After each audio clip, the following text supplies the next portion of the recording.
ആകാശവാണി.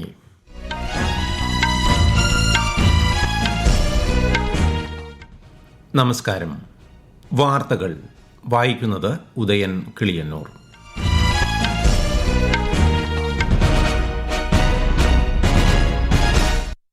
പ്രധാന വാർത്തകൾ. India US വ്യാപാര കരാറിൽ ധാരണയായി. ഇറക്കുമതി തീരുവ 18% കുറച്ചു. അമേരിക്കൻ പ്രസിഡന്റിന് നന്ദി അറിയിച്ച് പ്രധാനമന്ത്രി നരേന്ദ്രമോദി. കരാർ ശക്തമായ വ്യാപാര ബന്ധത്തിനും പരസ്പര വളർച്ചയ്ക്കും വഴിയൊരുക്കുമെന്ന് കേന്ദ്ര ആഭ്യന്തരമന്ത്രി അമിത്ഷാ. മേക്ക് ഇൻ ഇന്ത്യ പദ്ധതിയെ ശക്തിപ്പെടുത്താൻ സഹായിക്കുമെന്ന് വിദേശകാര്യമന്ത്രി എസ് ജയശങ്കർ.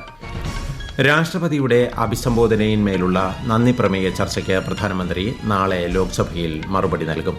കേരളത്തിലെ റെയിൽവേ വികസനത്തിന് 3795 കോടി രൂപയുടെ റെക്കോർഡ് വിഹിതമാണ് ബജറ്റിൽ അനുവദിച്ചിരിക്കുന്നതെന്ന് കേന്ദ്ര റെയിൽവേ മന്ത്രി അശ്വിനി വൈഷ്ണവ്. കേരള നിയമസഭയിൽ ബജറ്റ് ചർച്ച ഇന്നും നാളെയും തുടരും. സന്തോഷ് ട്രോഫി ഫുട്ബോൾ ക്വാർട്ടർ ഫൈനലിൽ കേരളം ഇന്ന് അസമിനെ നേരിടും. വാർത്തകൾ വിശദമായി. ഇന്ത്യ US വ്യാപാര കരാറിൽ ധാരണയായി. ഇന്ത്യൻ ഉൽപ്പന്നങ്ങളുടെ മേൽ അമേരിക്ക ഏർപ്പെടുത്തിയ ഇറക്കുമതി തീരുവ 18% കുറയ്ക്കാൻ തീരുമാനമായതായി പ്രധാനമന്ത്രി നരേന്ദ്രമോദി അറിയിച്ചു. അമേരിക്കൻ പ്രസിഡന്റ് ഡൊണാൾഡ് ട്രംപുമായി സംസാരിച്ചതിന് ശേഷം സമൂഹമാധ്യമത്തിലൂടെയാണ് പ്രധാനമന്ത്രി ഇക്കാര്യം അറിയിച്ചത്. 140 കോടി ഇന്ത്യൻ ജനതയുടെ പേരിൽ പ്രസിഡന്റ് ട്രംപിന് നന്ദി രേഖപ്പെടുത്തുന്നതായും പ്രധാനമന്ത്രി പറഞ്ഞു. സമാധാനത്തിനായുള്ള ട്രംപിന്റെ ശ്രമങ്ങൾക്ക് ഇന്ത്യ പൂർണ്ണ പിന്തുണ നൽകുമെന്നും പ്രധാനമന്ത്രി വ്യക്തമാക്കി. ചരിത്രപരമായ വ്യാപാര കരാറിൽ പ്രധാനമന്ത്രി നരേന്ദ്രമോദിയെയും അമേരിക്കൻ പ്രസിഡന്റ് ഡൊണാൾഡ് ട്രംപിനെയും അഭിനന്ദിച്ച് കേന്ദ്ര മന്ത്രിമാർ. കരാർ ഇന്ത്യ അമേരിക്ക തന്ത്രപരമായ പങ്കാളിത്തത്തെ ശക്തിപ്പെടുത്തുമെന്നും ഇരു രാജ്യങ്ങളും തമ്മിലുള്ള സാമ്പത്തിക ബന്ധം അഭൂതപൂർവമായ ഉയരങ്ങളിൽ എത്തിക്കുമെന്നും രാജ്യരക്ഷാമന്ത്രി രാജ്നാഥ് സിംഗ് പറഞ്ഞു. ശക്തമായ വ്യാപാര ബന്ധത്തിനും പരസ്പര വളർച്ചയ്ക്കും കരാർ വഴിയൊരുക്കുമെന്ന് കേന്ദ്ര ആഭ്യന്തരമന്ത്രി അമിത്ഷാ അഭിപ്രായപ്പെട്ടു. മേക്ക് ഇൻ ഇന്ത്യ പദ്ധതിയെ ശക്തിപ്പെടുത്താൻ കരാർ സഹായകമാകുമെന്ന് വിദേശകാര്യമന്ത്രി എസ് ജയശങ്കർ സമൂഹമാധ്യമത്തിൽ കുറിച്ചു. വ്യാപാര കരാർ ഇരു കൂട്ടർക്കും ഗുണകരമാകുമെന്ന് കേന്ദ്ര വാർത്താവിതരണ പ്രക്ഷേപണ മന്ത്രി അശ്വിനി വൈഷ്ണവ് പറഞ്ഞു. സമാധാനത്തിനും വികസനത്തിനുമായി പ്രവർത്തിക്കാൻ ഇന്ത്യയ്ക്കും US-നും വലിയ സാധ്യതകളാണ് ഉള്ളതെന്നും അദ്ദേഹം സമൂഹമാധ്യമത്തിൽ പറഞ്ഞു. ഇന്ത്യയും അമേരിക്കയും ലോകത്തിലെ ഏറ്റവും വലിയ ജനാധിപത്യ രാജ്യങ്ങളും സ്വാഭാവിക പങ്കാളികളുമാണെന്ന് കേന്ദ്ര പാർലമെന്ററി കാര്യമന്ത്രി കിരൺ റിജിജു അഭിപ്രായപ്പെട്ടു. പ്രധാനമന്ത്രി നരേന്ദ്രമോദിയുടെ നേതൃത്വത്തിൽ ഇന്ത്യയുടെ ആഗോള സ്വാധീനം കൂടുതൽ കരുത്താർജിക്കുകയാണെന്നും അദ്ദേഹം അഭിപ്രായപ്പെട്ടു. കരാറിനെ കേന്ദ്രമന്ത്രി പീയൂഷ് ഗോയലും സ്വാഗതം ചെയ്തു. 2 സമാന ചിന്താഗതിക്കാരായ ജനാധിപത്യ രാജ്യങ്ങളുടെ ശക്തിയെ കരാർ പ്രതിഫലിപ്പിക്കുന്നതായി ശ്രീ ഗോയൽ സമൂഹമാധ്യമത്തിൽ കുറിച്ചു. കർഷകർ, MSME-കൾ, സംരംഭകർ, തൊഴിലാളികൾ എന്നിവർക്ക് ഇത് ഗുണകരമാകുമെന്നും അദ്ദേഹം പറഞ്ഞു. വ്യാപാര കരാർ ഇരു രാജ്യങ്ങളിലെയും സമ്പദ്വ്യവസ്ഥകൾക്കും ജനങ്ങൾക്കും പുതിയ അവസരങ്ങൾ സൃഷ്ടിക്കുമെന്ന് അമേരിക്കയിലെ ഇന്ത്യൻ അംബാസിഡർ വിജയ് മോഹൻ ക്വാത്ര അമേരിക്കയും ഇന്ത്യയും തമ്മിലുള്ള ബന്ധത്തിന് പരിധിയില്ലാത്ത സാധ്യതകളാണ് ഉള്ളതെന്നും ഇന്ത്യയിലെ US അംബാസിഡർ സെർജിയോ ഗോൾ പ്രതികരിച്ചു.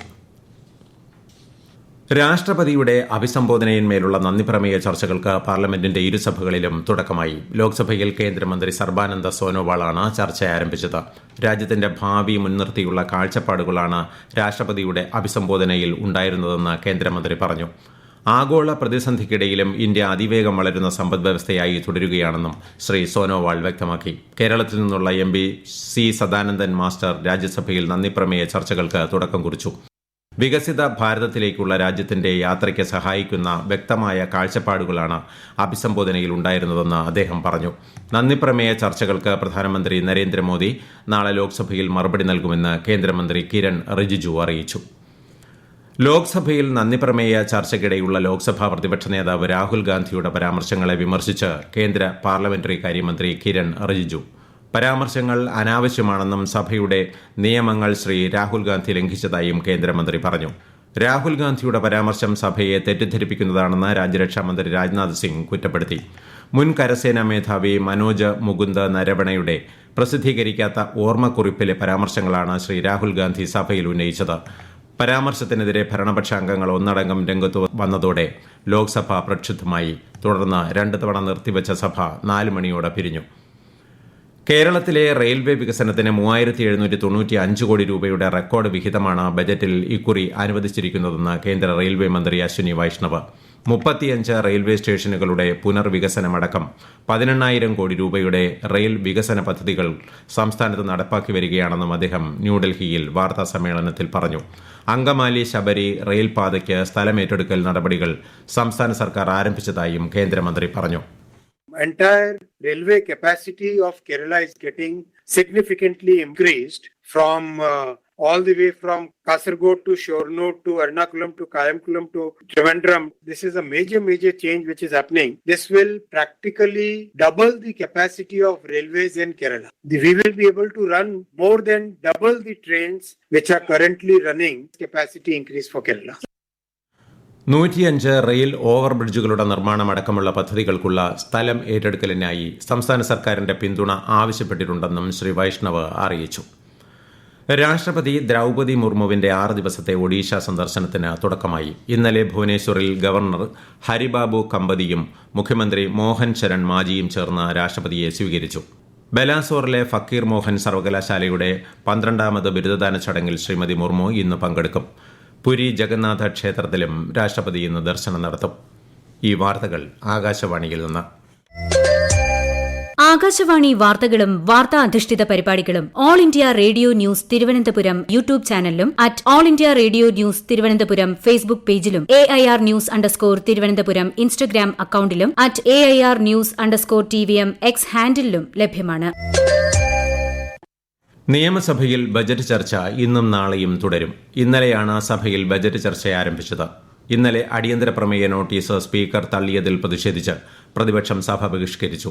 പയ്യന്നൂരിൽ പോലീസിനെ ബോംബെറിഞ്ഞ കേസിൽ ശിക്ഷിക്കപ്പെട്ട പ്രതികൾക്ക് പരോൾ നൽകുന്നതിന് പോലീസ് കൈക്കൂലി വാങ്ങിയെന്ന ആരോപണം.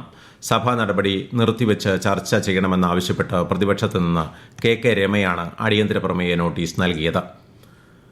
തൊണ്ടി മുതൽ തിരിമറി കേസിൽ മുൻമന്ത്രി ആന്റണി രാജുവിന്റെ ശിക്ഷാവിധി തിരുവനന്തപുരം ജില്ലാ സെഷൻസ് കോടതി താൽക്കാലികമായി മരവിപ്പിച്ചു. ആന്റണി രാജു നൽകിയ ഹർജി പരിഗണിച്ചാണ് കേസിൽ അന്തിമവിധി വരും വരെ ശിക്ഷ മരവിപ്പിച്ചത്. ശിക്ഷാവിധി മരവിപ്പിച്ചെങ്കിലും കുറ്റക്കാരൻ എന്ന കോടതി വിധിയും നിയമസഭാ അംഗത്വത്തിനുള്ള അയോഗ്യതയും നിലനിൽക്കും.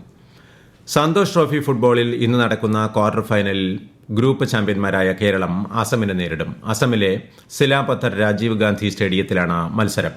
ആകാശവാണി പ്രതിനിധി സുരേഷ് ബാബു തയ്യാറാക്കിയ റിപ്പോർട്ട്.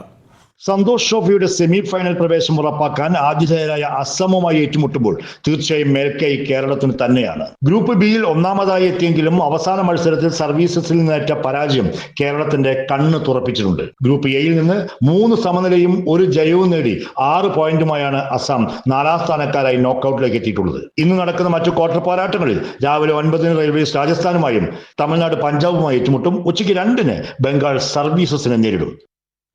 വനിതാ പ്രീമിയർ ലീഗ് ക്രിക്കറ്റിൽ ഇന്ന് ഗുജറാത്ത് ജയന്റ്സ് ഡൽഹി ക്യാപിറ്റൽസിനെ നേരിടും. വഡോദരയിലെ BCA സ്റ്റേഡിയത്തിൽ വൈകുന്നേരം 7:30 മത്സരം. ഇന്നത്തെ വിജയികൾ വ്യാഴാഴ്ച നടക്കുന്ന ഫൈനലിൽ റോയൽ ചലഞ്ചേഴ്സ് ബംഗളൂരുവുമായി ഏറ്റുമുട്ടും. സംസ്ഥാനത്ത് SIRന്റെ ഭാഗമായുള്ള അന്തിമ വോട്ടർ പട്ടിക ഈ മാസം 21 പ്രസിദ്ധീകരിക്കും. ഇതുവരെ ലഭിച്ച അംഗീകരിക്കപ്പെട്ട അപേക്ഷകൾ ഉൾപ്പെടുത്തിയാകും പട്ടിക പ്രസിദ്ധീകരിക്കുന്നതെന്ന് മുഖ്യ തെരഞ്ഞെടുപ്പ് ഓഫീസർ രത്തൻ യു കേൽക്കർ അറിയിച്ചു. പട്ടികയുമായി ബന്ധപ്പെട്ട അവകാശവാദങ്ങളും പരാതികളും സമർപ്പിക്കാനുള്ള സമയപരിധി അവസാനിച്ചെങ്കിലും പൊതുജനങ്ങൾക്ക് തുടർന്നും അപേക്ഷകൾ സമർപ്പിക്കാൻ അവസരമുണ്ടാകുമെന്നും അദ്ദേഹം വ്യക്തമാക്കി. ആഗോള നിർമ്മിത ബുദ്ധി മേഖലയിലെ ഏറ്റവും വലിയ സംഗമത്തിന് വേദിയാകാൻ ഒരുങ്ങി ഇന്ത്യ. ഈ മാസം 16 മുതൽ 20 വരെ ന്യൂഡൽഹിയിലാണ് ഇന്ത്യ AI ഇംപാക്ട് സമ്മിറ്റ് സംഘടിപ്പിക്കുന്നത്. 100-ലധികം രാജ്യങ്ങളിൽ നിന്നുള്ള 35,000-ലധികം പ്രതിനിധികളും 500-ലധികം സ്റ്റാർട്ടപ്പുകളും പങ്കെടുക്കും. മോശം കാലാവസ്ഥയെ തുടർന്ന് റോഡ് വിമാന ഗതാഗതം തടസ്സപ്പെട്ടതോടെ വൈഷ്ണോ ദേവി കത്രയ്ക്കും ശ്രീനഗറിനുമിടയിൽ കുടുങ്ങിക്കിടക്കുന്ന യാത്രക്കാർക്കായി റെയിൽവേ പ്രത്യേക ട്രെയിൻ സർവീസുകൾ പ്രഖ്യാപിച്ചു. കത്രയ്ക്കും ശ്രീനഗറിനുമിടയിൽ ഇന്നും നാളെയുമായി 4 റിസർവ്ഡ് സ്പെഷ്യൽ ട്രെയിനുകൾ സർവീസ് നടത്തും. പ്രധാന വാർത്തകൾ വീണ്ടും. ഇന്ത്യ-US വ്യാപാര കരാറിൽ ധാരണയായി. ഇറക്കുമതി തീരുവ 18% കുറച്ചു. അമേരിക്കൻ പ്രസിഡന്റിന് നന്ദി അറിയിച്ച് പ്രധാനമന്ത്രി നരേന്ദ്രമോദി. കരാർ ശക്തമായ വ്യാപാര ബന്ധത്തിനും പരസ്പര വളർച്ചയ്ക്കും വഴിയൊരുക്കുമെന്ന് കേന്ദ്ര ആഭ്യന്തരമന്ത്രി അമിത്ഷാ. മേക്ക് ഇൻ ഇന്ത്യ പദ്ധതിയെ ശക്തിപ്പെടുത്താൻ സഹായിക്കുമെന്ന് വിദേശകാര്യമന്ത്രി S. ജയശങ്കർ. രാഷ്ട്രപതിയുടെ അഭിസംബോധനയിന്മേലുള്ള നന്ദിപ്രമേയ ചർച്ചയ്ക്ക് പ്രധാനമന്ത്രി നാളെ ലോക്സഭയിൽ മറുപടി നൽകും. കേരളത്തിലെ റെയിൽവേ വികസനത്തിന് 3795 കോടി രൂപയുടെ റെക്കോർഡ് വിഹിതമാണ് ബജറ്റിൽ അനുവദിച്ചിരിക്കുന്നതെന്ന് കേന്ദ്ര റെയിൽവേ മന്ത്രി അശ്വിനി വൈഷ്ണവ്. കേരള നിയമസഭയിൽ ബജറ്റ് ചർച്ച ഇന്നും നാളെയും തുടരും. സന്തോഷ് ട്രോഫി ഫുട്ബോൾ ക്വാർട്ടർ ഫൈനലിൽ കേരളം ഇന്ന് ആസമിനെ നേരിടും. വാർത്തകൾ കഴിഞ്ഞു. അടുത്ത വാർത്താ പ്രക്ഷേപണം 11 മണിക്ക്.